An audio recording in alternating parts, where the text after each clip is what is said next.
Washington has stepped up its campaign against Venezuela with new military activity around Puerto Rico and a sudden U.S. declaration that Venezuelan airspace is closed.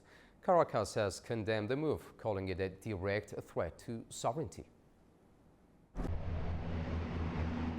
The United States intensified pressure on Venezuela on Saturday as military vehicles and aircraft were seen operating in southern Puerto Rico.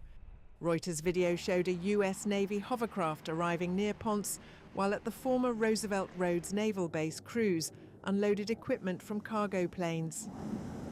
The facility, once one of the largest U.S. naval stations in the world, is being cleared and repaved after years of inactivity. American officials say its location is strategic for regional operations.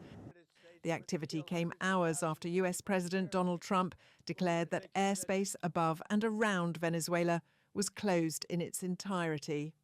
He made the announcement on Truth Social without explaining when or how the U.S. intends to enforce it. U.S. officials told Reuters they were surprised by the statement and unaware of any active mission to shut down Venezuelan airspace. The Pentagon and the White House declined to comment. Caracas responded sharply, calling the declaration an illegal and colonial threat against a sovereign state. Venezuela said the announcement violates international law and increases the risk of confrontation in South America. The move follows 3 months of U.S. military operations in the Caribbean, including strikes on suspected drug boats near Venezuela's coast. Washington accuses President Nicolas Maduro of enabling drug trafficking, a charge he denies. The Trump administration has also authorized covert CIA activity in the country and is reviewing broader options, including efforts to weaken or remove the Venezuelan leader. In Caracas, residents say the U.S. decision will disrupt travel and isolate families.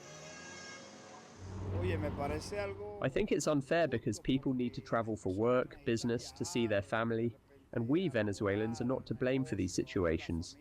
We are the ones who pay the consequences.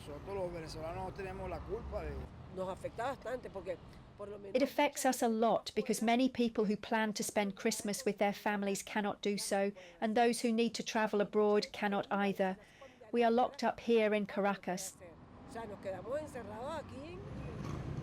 The airspace closure also interrupts the twice-weekly U.S. deportation flights that have returned almost 14,000 Venezuelan migrants since October, a program Washington sees as central to its border policy and one Caracas had accepted to ease political tensions.